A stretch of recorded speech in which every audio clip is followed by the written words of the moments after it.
If you've seen any of our videos featuring ENCs, you might know I think they're one of the best mid-tier AEGs with a solid full metal build and a true quick change spring.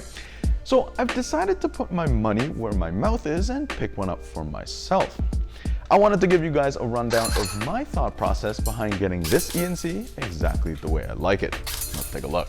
The core of any AR build tends to be the rail system, and this is a rail I've wanted for more than a decade, the Voltor CASV EL.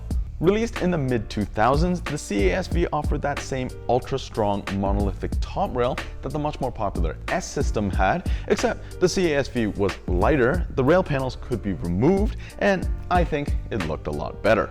The US Navy had a fleet of CASVs exclusively for their EOD division, so that's pretty cool too. The only problem was every AIRSOFT CASV rail tended to be somewhat of a letdown.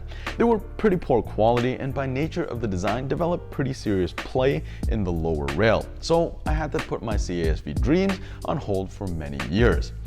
Fast forward to a few months ago, and browsing through classifieds as many of us find ourselves doing at 3 a.m. in the morning, I came across an authentic CASV rail in the variant and color that I wanted at a price I couldn't say no to.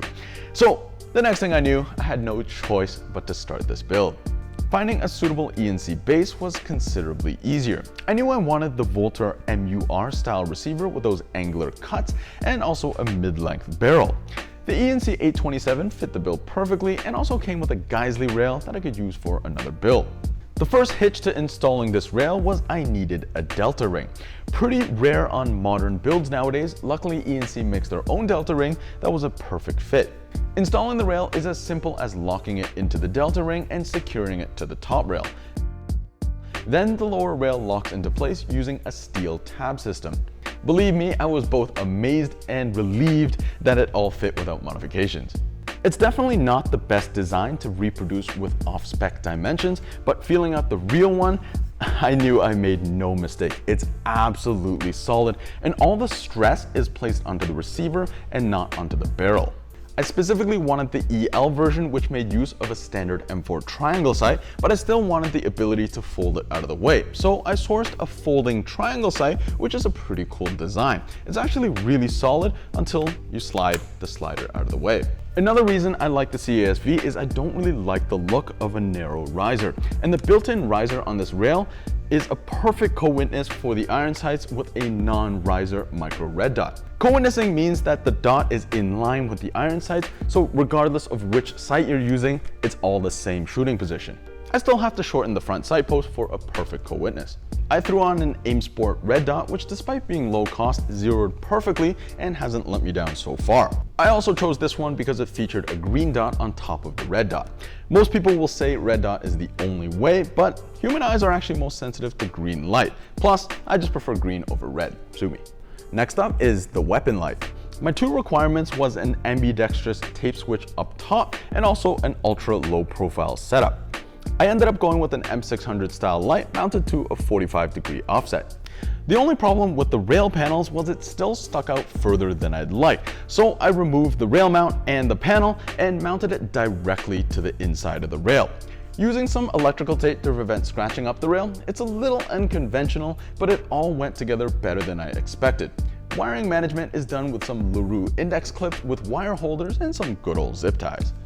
Next up is the foregrip. Just like the weapon light, I wanted as low profile a setup as possible, and that meant foregoing any rail panels. Luckily, screw spacing hasn't changed over the years, and the M-LOK screw holes on the grip were a perfect fit for the rail spacing. Not so luckily, the CASV threads are proprietary, so I had to stick with countersunk screws used for the rail panels. This meant a very small contact point to the plastic grip that would definitely lead to play over time. I hunted down some washers that would at least distribute the stress a bit more evenly. Once the M-LOK tabs were filed away, the foregrip fit perfectly. If you're wondering why this grip looks backwards, that's because it is. A growing trend nowadays, if you use the grip like a hand stop, it's actually really comfortable this way.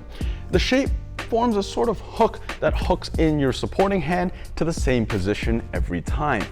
Don't knock it till you try it. Moving on to the pistol grip, I swapped out the standard one for a Magpul style grip. E&C makes this one themselves, so it's a perfect drop-in fit. By far one of my most recommended upgrades for anyone who finds the standard pistol grip a little on the small side. I kept the Volter style stock as I quite like the way it feels, but I had to do something about that wobble. I always mention shimming things up with tape, but here it is in action. It's really as simple as laying down a few strips of tape just to shim up the tolerances. Lay down a few strips and test fit. Pay close attention to the buffer tube rail and the holes at the bottom, as this is where most of the play comes from. The downside is sometimes it's a little harder to adjust your stock, but personally I found the third setting perfect for me anyways. The upside is it makes a night and day difference to how the entire gun feels. Put it up hard against your shoulder and you'll definitely see what I mean. A couple guys I showed it to actually says it feels more solid than the real AR stock, all for a couple cents worth of tape. I urge you to try it yourself. As for the flash hider, I had an old DNTC muzzle brake from my PDW that I felt looked better on this anyways. It's not the stealthiest of options, but I quite like the look and it'll do for now. Finally, I had some scrap plastic lying around, so I cut out some lens protectors and attached it using some electrical tape. Not the cleanest of solutions, but I'd still rather this than a broken lens.